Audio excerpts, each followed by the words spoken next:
Hi there. In this video, I'm going to start looking at levels. So, as simple as it may seem, getting the volumes of your different tracks to a suitable level is one of the most important things you can do for your mix.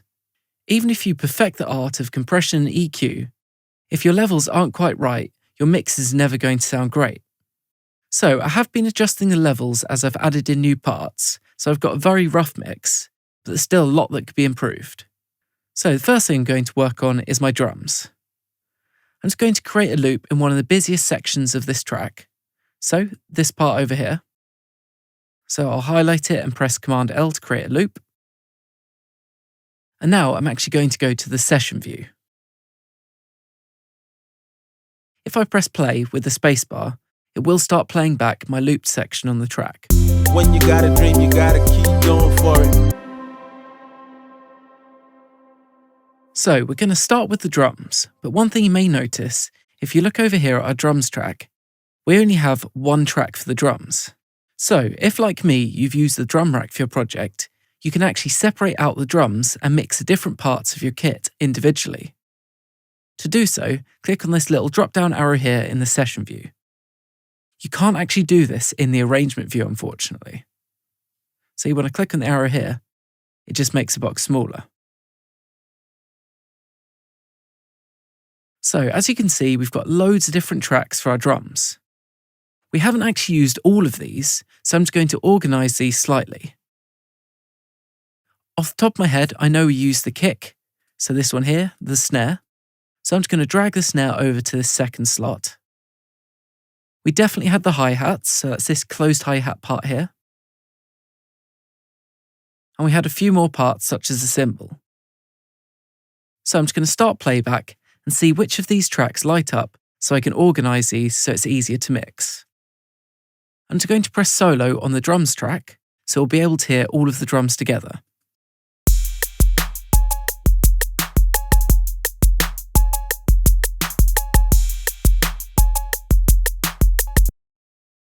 Okay, so that's all of our drums over here.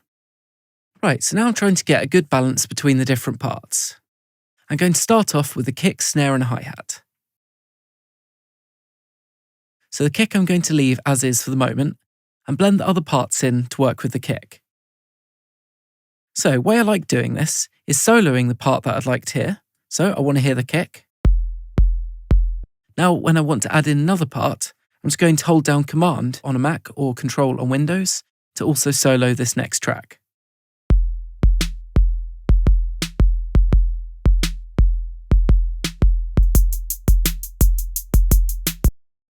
So the kick and snare seem to be at a suitable level together, but that hi-hat is just a bit too loud.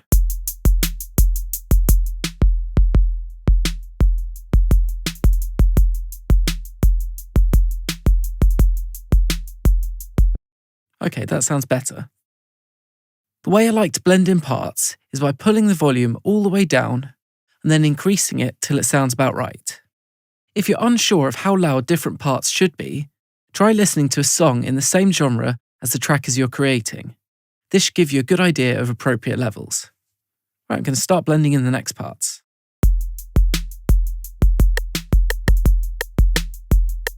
Again, this rim shot seems a bit too loud, so I'm going to pull the volume all the way down and blend it in with the rest.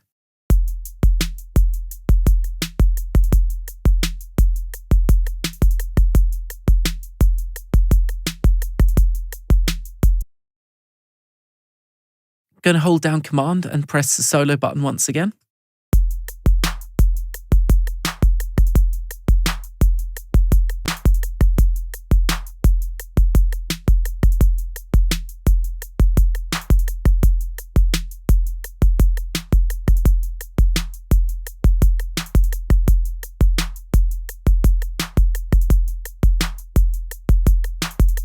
Okay, that sounds about right. I just moved the hand clap over as it's doubling the snare part for most of the track. Now let's add in the next part, these maracas.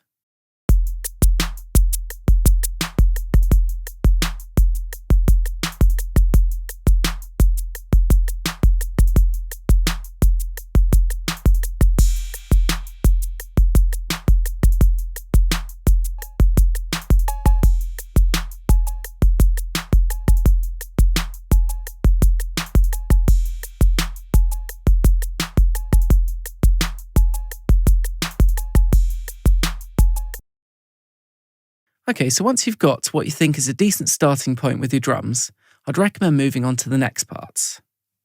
So I'm going to unsolo these tracks just by clicking solo on one of the tracks. And I'm going to close down this folder as I don't want to see all of these drum parts in the session view at the moment.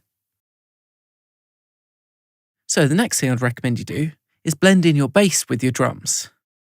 So this time I'm going to solo all of the drums and the bass. See here we've got the bass audio and the MIDI bass track. So I'll start with one and then blend in the next. So again, I'll hold down Command on a Mac or Control on Windows so we can solo another track along with the drums.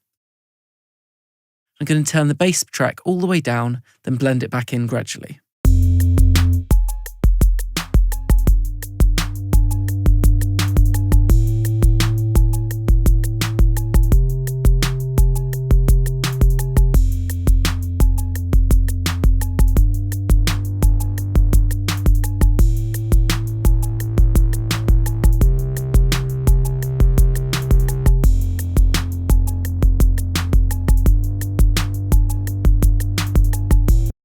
Okay, that sounds appropriate.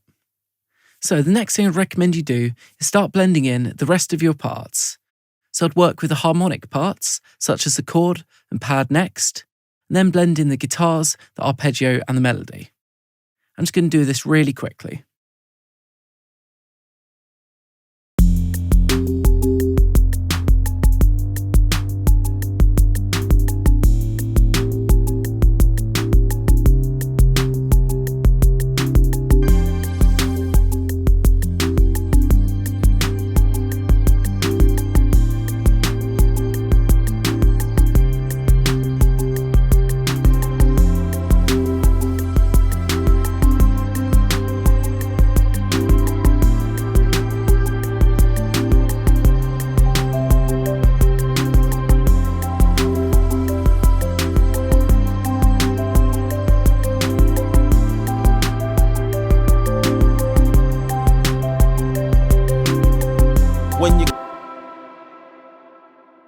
I'm going to blend in the vocals last, but something I want to talk about quickly is if you've already got automation on one of your tracks.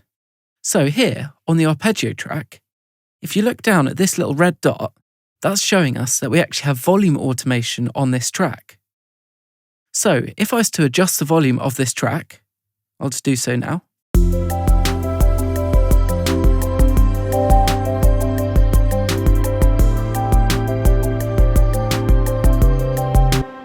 We'll be able to see that the little red dot has been greyed out. But as the dot is still there, we know automation has been applied to this parameter on this track. So what I'd recommend you do now is go over to the arrangement view. So if we look at our arpeggio track now, we see there the little dot is greyed out.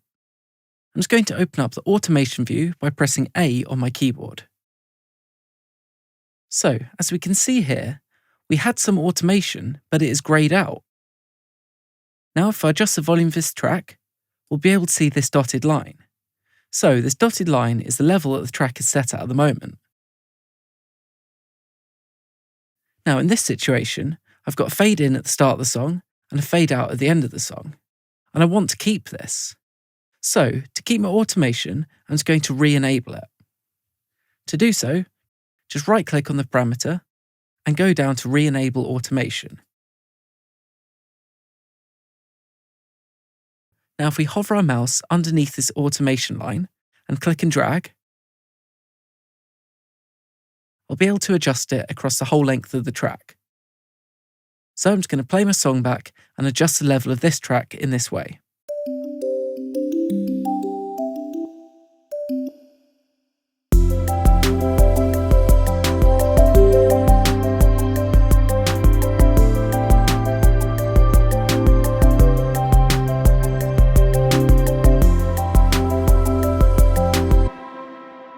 So just bear this in mind whenever you're adjusting the levels of your tracks. If you've got any automation, it will be overwritten. Right, so off camera, I'm just going to spend a couple more minutes adjusting the levels of the rest of my tracks. I'd recommend spending a good amount of time getting your volumes to a suitable level, as it's the foundation of your mix. Thanks for watching.